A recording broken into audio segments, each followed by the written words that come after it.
Good morning class 10th। ये आपका first video है चैप्टर नंबर 1 का। फर्स्ट चैप्टर आपका है इंटरनेट बेसिक्स।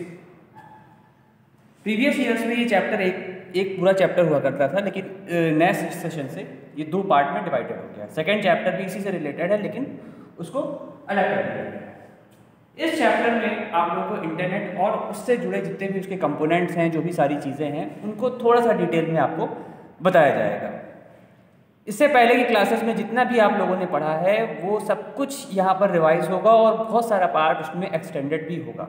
पहले जितनी भी क्लासेस में आपने कंप्यूटर इंटरनेट के बारे में पढ़ा है वो सब एक लिमिटेड इन्फॉर्मेशन थी। थोड़ी सी एक्सटेंडेड इन्फॉर्मेशन हर टॉपिक को कायदे से एलेबोरेट किया जाएगा।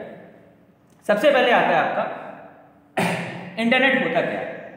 ठीक है, सबने इंटरनेट यूज़ किया है, सालों से यूज़ कर रहे हैं। आप लोग बचपन से यूज़ कर रहे हैं, हम लोग भी काफ़ी सालों से यूज़ कर रहे हैं। जब से इंटरनेट इंडिया में स्टार्ट हुआ था तब से हम लोग भी यूज़ कर रहे हैं। 1995 कई बार मैंने बताया क्लास में 15 अगस्त 1995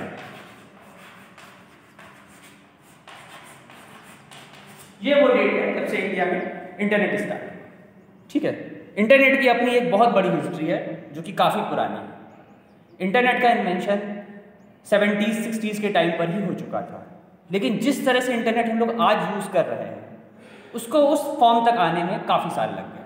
बहुत सालों बाद जाकर इस लेवल पे आया जिस तरीके से उसे हम आज यूज़ कर पा रहे हैं। ठीक है, थोड़ी सी हिस्ट्री को आप ब्रीफ कर देते हैं। वैसे वो आपके इस चैप्टर में और इसके आगे वाले चैप्टर दोनों में नहीं है, लेकिन फिर भी अब उसकी बात हुई है तो थोड़ा सा उसको डिटेल में थोड़ा सा बता देते हैं उसकी हिस्ट्री। मैंने पहले भी इससे पहले वाली क्लासेस में जो 9th में भी आपका जब चैप्टर आया तभी भी बताया था, लेकिन यहाँ पर भी थोड़ा सा उसकी ब्रीफिंग दे देते हैं कि US आर्मी की एक एजेंसी थी जिसका नाम था ARPANET, advance research project agency network. उसने एक रिसर्च स्टार्ट की जिसमें ऐसा एक नेटवर्क डेवलप करना था जो ऑल ओवर वर्ल्ड काम कर सके, जो कि US आर्मी वर्ल्ड में बहुत जगह पे रहती है। मैंने पहले भी आप लोगों को बताया था कि US आर्मी पैसिफिक ओशियन में भी उनके वॉरशिप्स रहते हैं, अटलांटिक ओशियन में भी उनके वॉरशिप रहते हैं, बहुत सारी कंट्रीज़ में भी उनके कहीं ना कहीं बेस बने हुए हैं।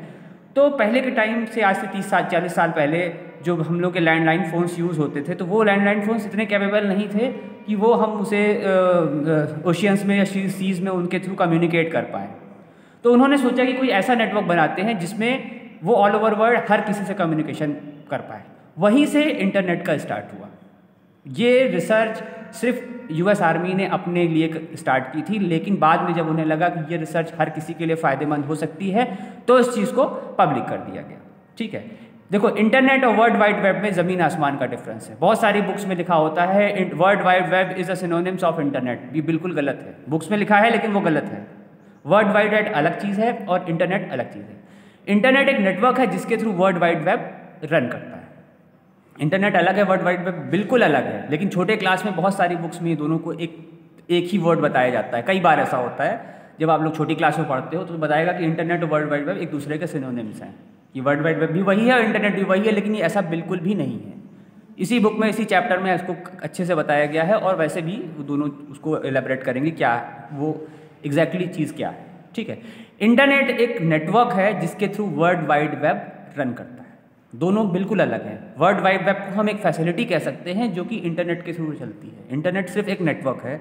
जो भी चीज़ें हम देख रहे हैं, जो भी हम लोग नेट पे सर्च करते हैं या मोबाइल पे सर्च करते हैं, वो सब कुछ हमारा वर्ल्ड वाइड वेब के अंडर में आता है। कुछ और भी चीज़ें आती हैं, अभी के लिए इतना जान लें कि वो वर्ल्ड वाइड वेब है, लेकिन वो जिस नेटवर्क के थ्रू चलता है वो नेटवर्क है हमारा इंटरनेट। इंटरनेट का इन्वेंशन 30-40 साल पहले हुआ था, लेकिन वर्ल्ड वाइड वेब का इन्वेंशन 90s के टाइम पे हुआ था। 1991-92 के आसपास हुआ था वर्ल्ड वाइड वेब का इन्वेंशन। और वर्ल्ड वाइड वेब को जिन्होंने इन्वेंट किया था उनका नाम है टिम बर्नर्स-ली। ठीक, साइंस में और अदर सब्जेक्ट में आप लोगों ने साइंटिस्ट के नाम सुने होंगे जिनके साथ वॉज लगा होता है, क्योंकि मैक्सिमम साइंटिस्ट अब नहीं है, लेकिन कंप्यूटर की फील्ड के मैक्सिमम साइंटिस्ट आज भी जिंदा है। जैसे टिम बर्नर्स-ली हैं, उन्होंने इसका इन्वेंशन किया है, इसीलिए मैंने उनमें who is the inventor of world wide web कभी वॉज लगा हुआ नहीं आता है, क्योंकि वो जिंदा है। टिम बर्नर्स-ली इन्होंने वर्ल्ड वाइड वेब का इन्वेंशन किया था। लेकिन वर्ल्ड वाइड वेब के इन्वेंशन के बाद भी इंटरनेट उस तरीके से नहीं बन पाया जिस तरीके से उसे हम आज यूज़ करते हैं। उसको बनने में भी 1-2 साल लग गए। एक चीज़ होती है, मैंने 9th में बताई थी आपको, यहाँ 10th में भी यूज़ होगी, प्रोटोकॉल। प्रोटोकॉल का मतलब होता है सेट ऑफ रूल्स। वो प्रोटोकॉल्स जो भी हम इंटरनेट यूज़ करते हैं, इंटरनेट को यूज़ करने के लिए एक बहुत इंपॉर्टेंट प्रोटोकॉल है जिसका नाम है TCP/IP। जब तक ये प्रोटोकॉल डेवलप नहीं हुई थी तब तक इंटरनेट उस तरीके से नहीं था जिस तरीके से आज है। इस प्रोटोकॉल के डेवलप होने के बाद ही इंटरनेट इतना ज़्यादा पॉपुलर हो पाया। 1992 में TCP/IP प्रोटोकॉल डेवलप हुई थी और जिन्होंने इसको इन्वेंट किया था, जिसने इसकी डिस्कवरी की थी, उनका नाम है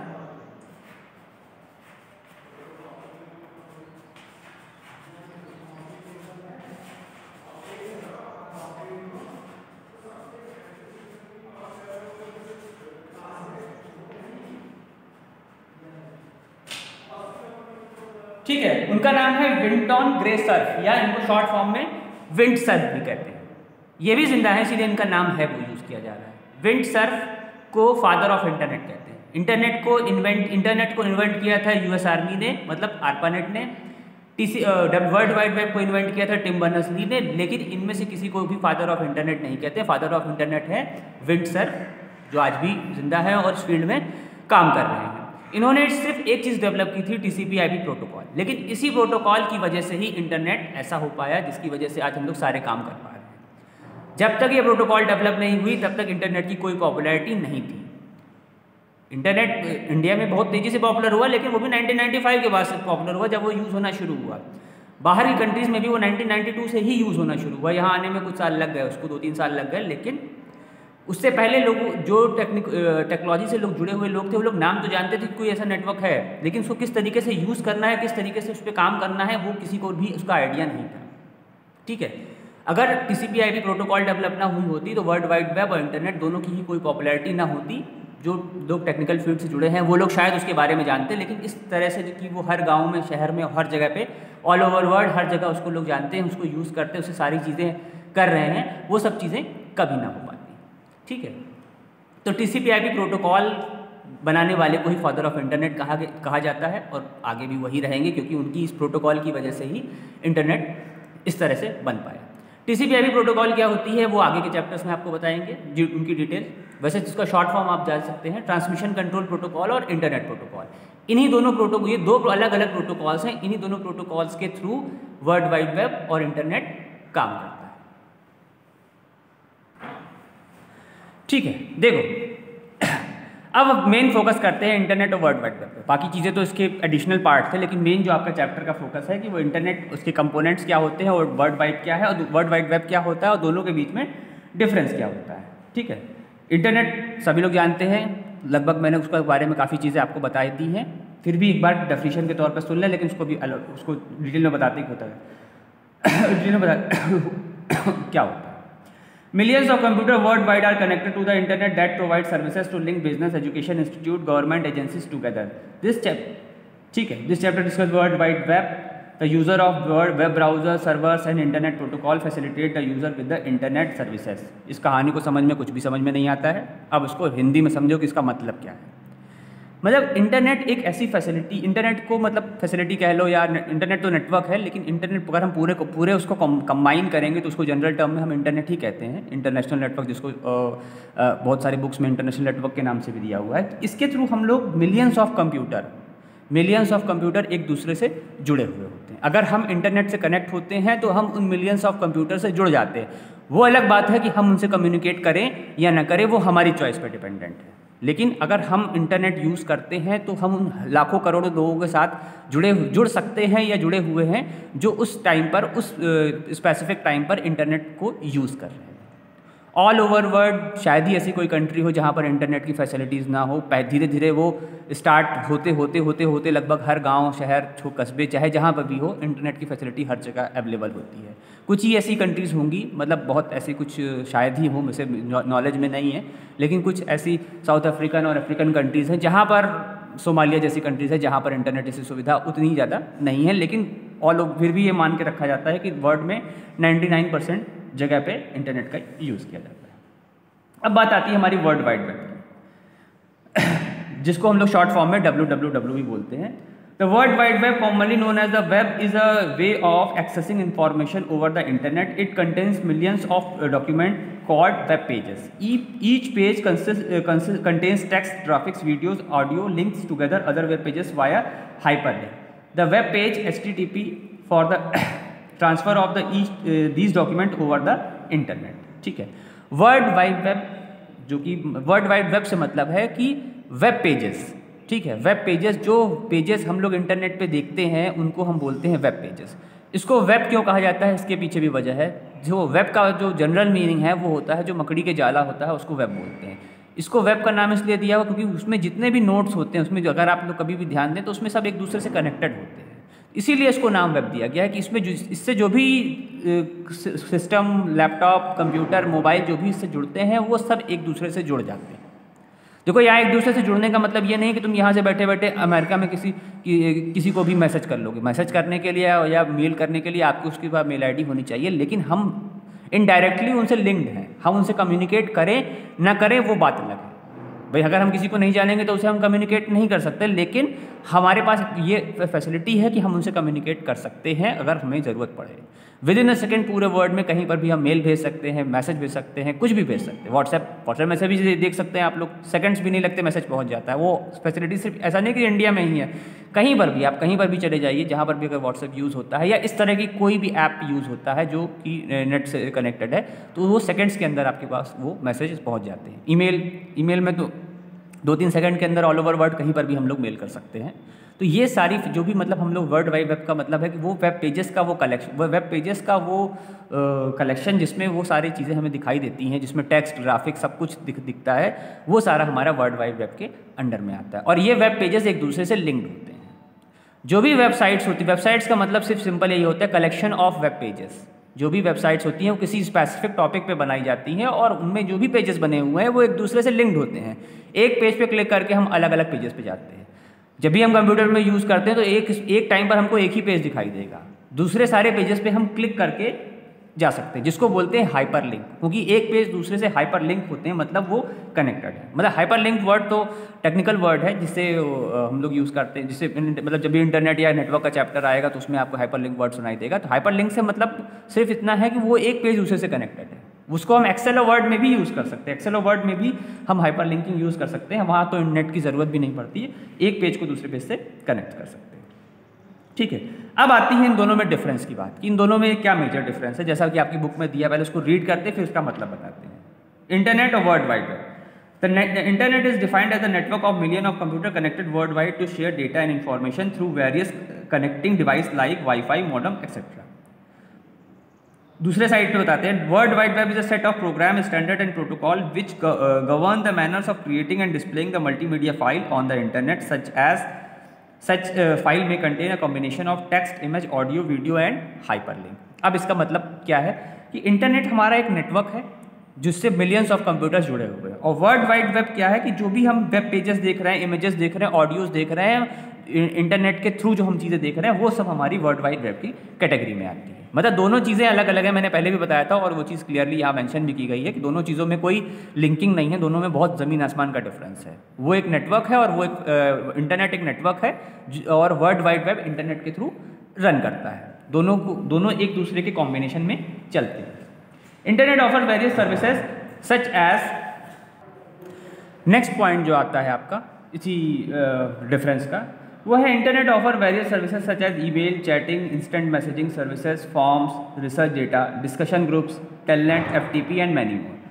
दूसरी साइड में कहते हैं world wide web is one of the services available on the internet. मतलब ये इंटरनेट जो है वो हमें कई सारी सर्विसेज प्रोवाइड करता है, जैसे ईमेल है, चैटिंग है, इंस्टेंट मैसेजिंग है। हालांकि एग्जैक्टली कहा जाए तो इंटरनेट के थ्रू वो चीज़ें चलती हैं, बाकी वो सब कुछ रन तो वर्ल्ड वाइड वेब पे ही कर रहा है कि वो नेटवर्क के थ्रू वो सारी चीज़ें बाईपास हो रही हैं। The internet word independently on the world wide web, the world wide web is a part of internet. देखो इंटरनेट यहाँ थर्ड पॉइंट में कहता है कि जो इंटरनेट है वो एक इंडिपेंडेंट नेटवर्क है और इधर दूसरी साइड में कहता है कि वर्ल्ड वाइड वेब जो है वो इंटरनेट का पार्ट है। मतलब वर्ल्ड वाइड वेब डिपेंडेंट है इंटरनेट के ऊपर, लेकिन इंटरनेट वर्ल्ड वाइड वेब पे डिपेंडेंट बिल्कुल भी नहीं है, क्योंकि वर्ल्ड वाइड वेब को चलने के लिए इंटरनेट की ज़रूरत पड़ेगी। अगर उसको रन कराना है तो हमको ऐसा नेटवर्क चाहिए होगा जो हर जगह अवेलेबल है। The internet uses common communication standard and interface to provide a physical backbone for many interesting application. World Wide Web is a hyperlinked and continuous network of document. Internet के लिए कुछ अपने set of standards होते हैं जिसके through वो run करता है, और वर्ल्ड वाइड वेब में क्या है, सब कुछ हाइपर लिंकिंग के फॉर्म में है कि मतलब जो भी इंफॉर्मेशन है वो एक दूसरे से कहीं ना कहीं हाइपर लिंक्ड है, जुड़ी हुई।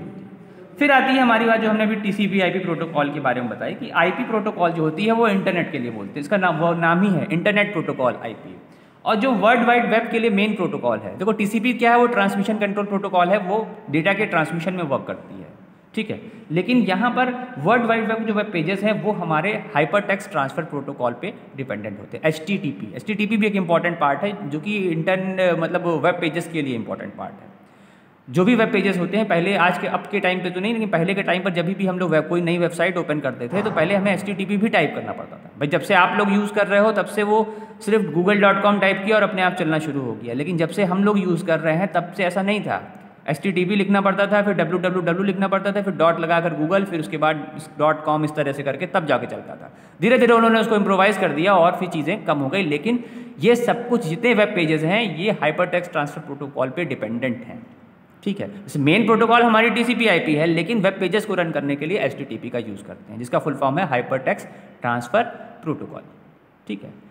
नेक्स्ट जो इसमें टॉपिक आता है कि बेसिक इंटरनेट टर्मिनोलॉजीज की, इंटरनेट की कुछ अपनी बेसिक टर्मिनोलॉजीज है, मतलब कुछ ऐसे टर्म्स हैं जिनका हम इंटरनेट में यूज़ करते हैं, जैसे है सर्वर है, क्लाइंट है, वेब ब्राउज़र, और भी हैं, अभी मैंने उसको लिखे नहीं है क्योंकि एक ही वीडियो में सारी चीज़ें कवर नहीं हो पाएंगी। जैसे जैसे इसके आगे और वीडियोस बनाएंगे तो वो सारी चीज़ें कवर होंगी। सबसे पहले बात करते हैं हम सर्वर की कि वो सर्वर होता क्या है। देखिए, अगर हम एक सिंगल छोटे से नेटवर्क की बात करते हैं, जैसे आप लोगों ने लैन वैन के बारे में पढ़ा था, तो अगर हम एक लैन की बात करते हैं तो वहाँ पर एक सर्वर, एक छोटा कंप्यूटर, जैसे एक लैब में हम एक लोकल एरिया नेटवर्क डेवलप करते हैं, तो वहाँ पर हम एक कंप्यूटर को सर्वर बना सकते हैं जिसके थ्रू सारी चीज़ें कम्युनिकेट हो सकती हैं, ठीक है।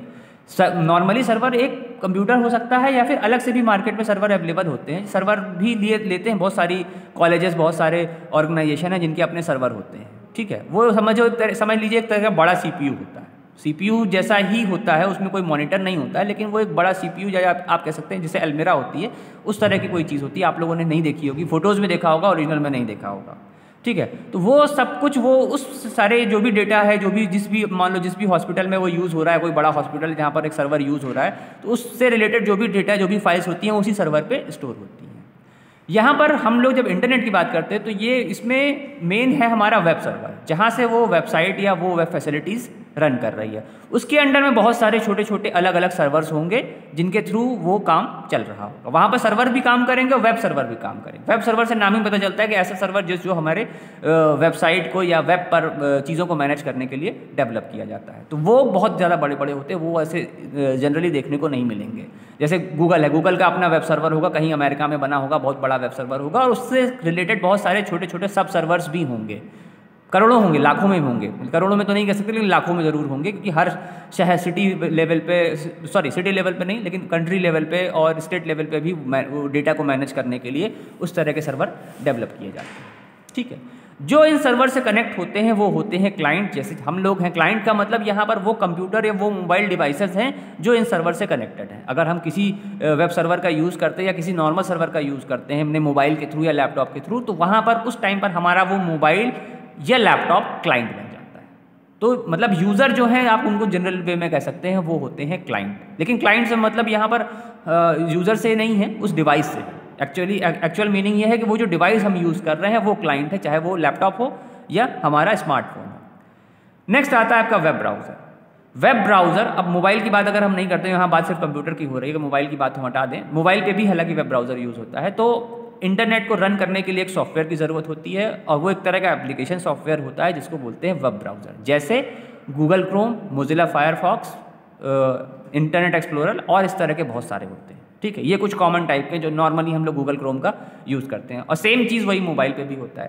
भाई ऐप्स का कॉन्सेप्ट तो बाद में डेवलप हुआ कि ऐप्स डायरेक्टली क्लिक किए और वो रन कर गई, ठीक है। लेकिन बेसिकली अगर इंटरनेट जब भी स्टार्टिंग से चला आ रहा है तो उसमें ब्राउज़र के थ्रू ही सारे काम होते थे। और वैसे अभी भी सिस्टम पे तो मैक्सिमम काम ब्राउज़र के थ्रू ही होते हैं। सिस्टम का मतलब यहाँ लैपटॉप और कंप्यूटर से। मोबाइल में वो फैसिलिटीज़ है कि हम उसको ऐप के थ्रू यूज़ कर सकते हैं कई सारे, लेकिन फिर भी मेजर वर्क जो आपके हैं, चाहे वो कंप्यूटर के थ्रू मेल भेजना हो या कुछ भी इस तरह का करना हो, वो सब कुछ ब्राउज़र के अंडर में काम करता है। तो ब्राउज़र हमारा एक सॉफ्टवेयर है जिसके थ्रू, वो भी एक एप्लीकेशन सॉफ्टवेयर, सिस्टम सॉफ्टवेयर की कैटेगरी में भी नहीं आता है क्योंकि इसका स्पेसिफिक वर्क होता है, जिसके थ्रू हम लोग इंटरनेट को यूज़ करते हैं कंप्यूटर, लैपटॉप या मोबाइल्स में।